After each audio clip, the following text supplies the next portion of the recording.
আসসালামু আলাইকুম সম্মানিত ভিউয়ার্স, আজকের এই ভিডিও টিউটোরিয়ালে আমরা শিখব ফ্লুক্লক্সাসিলিন অ্যান্টিবায়োটিক কোন কোন রোগের বা কোন কোন ইনফেকশনে ভালো কাজ করে। ফ্লুক্লক্সাসিলিন অ্যান্টিবায়োটিকটি খাওয়ার পর পার্শ্ব প্রতিক্রিয়া কি?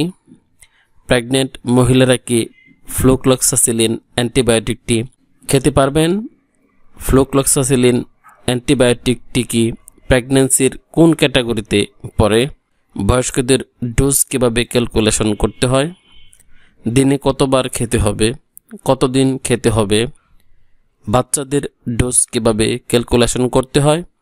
দিনে কতবার খেতে হবে? কতদিন খেতে হবে? শিশুদের ডোজ কীভাবে ক্যালকুলেশন করতে হয়?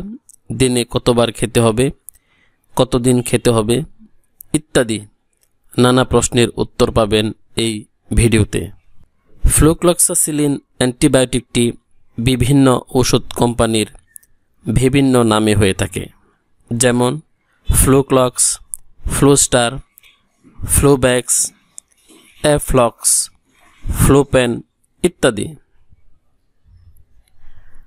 তাহলে চলুন আমরা দেখে নিই ফ্লুক্লক্সাসিলিন অ্যান্টিবায়োটিকটি কোন কোন রোগের বা কোন কোন ইনফেকশনের জন্য কাজ করে বা ব্যবহার করা হয়। ত্বক ও সফট টিস্যুর সংক্রমণ, ফোড়া হলে, স্কিন এ যে কোনো ধরনের ইনফেকশন হলে, ত্বকে ঘা হলে, ছিঁড়ে গেলে, অ্যাক্সিডেন্ট এ শরীরের কোনো অঙ্গ থেতলে গেলে, পুড়ে গেলে, কেটে গেলে, ক্ষত হলে, একজিমা হলে, ব্রণ হলে, কান পাকলে, নিউমোনিয়া হলে, মূত্রনালীর সংক্রমণ হলে, সার্জিক্যাল সংক্রমণ এর প্রতিরোধক হিসেবে টনসিলের সমস্যা হলে সাধারণত ডাক্তার সাহেব ফ্লুক্লক্সাসিলিন অ্যান্টিবায়োটিকটি প্রেসক্রাইব করে থাকেন। উল্লিখিত সমস্যাগুলোর ক্ষেত্রে ফ্লুক্লক্সাসিলিন অ্যান্টিবায়োটিকটি খুব ভালো কাজ করে।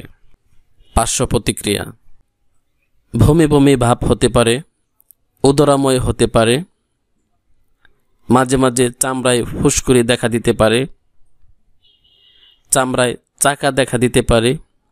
এ সমস্ত পার্শ্ব প্রতিক্রিয়া দেখা দিলে ওষুধ বন্ধ করে চিকিৎসকের পরামর্শ নিতে হবে।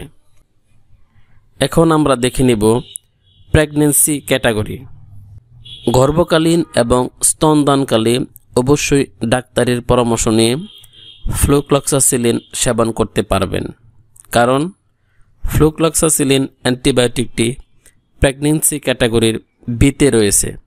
বি ক্যাটাগরির অ্যান্টিবায়োটিকগুলো এ ক্যাটাগরির অ্যান্টিবায়োটিকের মতো নিরাপদে ব্যবহার করা যায়। এটি একটি অ্যান্টিবায়োটিক ঔষধ, কাজেই ডাক্তার সাহেব যেভাবে খেতে বলবেন ঠিক সেভাবেই খেতে হবে। অবশ্যই ডোজ কমপ্লিট করতে হবে। এখন আমরা দেখব ডাক্তার সাহেবগণ সাধারণত ফ্লুক্লক্সাসিলিন এর ডোজ কিভাবে দিয়ে থাকেন। সাধারণত প্রাপ্তবয়স্কদের ক্ষেত্রে 250 থেকে 500 mg করে দিনে 4 বার 7 থেকে 10 দিন খেতে দেওয়া হয়। আবার লক্ষ্য করুন, সাধারণত প্রাপ্তবয়স্কদের ক্ষেত্রে 250 থেকে 500 mg করে দিনে 4 বার 7 থেকে 10 দিন খেতে দেওয়া হয়। 2 থেকে 10 বছরের বাচ্চাদের ক্ষেত্রে প্রাপ্ত বয়স্কদের অর্ধেক পরিমাণ খেতে দেওয়া হয়।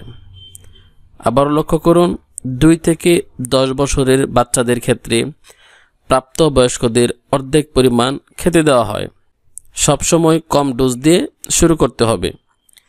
সাধারণত শিশুদের ক্ষেত্রে প্রতি কেজি ওজনের জন্য 12.5 থেকে 25 mg করে দিনে 4 বার 7 থেকে 10 দিন খেতে দেওয়া হয়। আবার লক্ষ্য করুন, সাধারণত শিশুদের ক্ষেত্রে প্রতি কেজি ওজনের জন্য 12.5 থেকে 25 mg করে দিনে 4 বার 7 থেকে 10 দিন খেতে দেওয়া হয়। রোগের তীব্রতা বা ইনফেকশনের উপর নির্ভর করে ঠিক করা হয় সর্বনিম্ন রেঞ্জ থেকে ডোজ শুরু করতে হবে না সর্বোচ্চ রেঞ্জ থেকে শুরু করতে হবে। তাছাড়া শিশুর বয়স, ওজন, রোগের তীব্রতা ইত্যাদি বিষয় ক্যালকুলেশন করে ডোজ নির্ণয় করা হয়। তো সম্মানিত ভিউয়ার্স, সি ক্যাটাগরির ফার্মাসিস্ট ভর্তি সংক্রান্ত বিজ্ঞপ্তি সবার আগে পেতে আমাদের চ্যানেলটি সাবস্ক্রাইব করে রাখুন, যাতে করে বাংলাদেশ ফার্মেসি কাউন্সিল বিজ্ঞপ্তি প্রকাশের সাথে সাথে নোটিফিকেশন পেয়ে যান। আজকের মতো এখানেই শেষ করলাম। আল্লাহ হাফেজ। Subscribe my channel for more videos. যে যেখানেই থাকুন ভালো থাকুন, সুস্থ থাকুন, নিরাপদে থাকুন, এই কামনায় আজকের মতো এখানেই শেষ করলাম। আল্লাহ হাফেজ।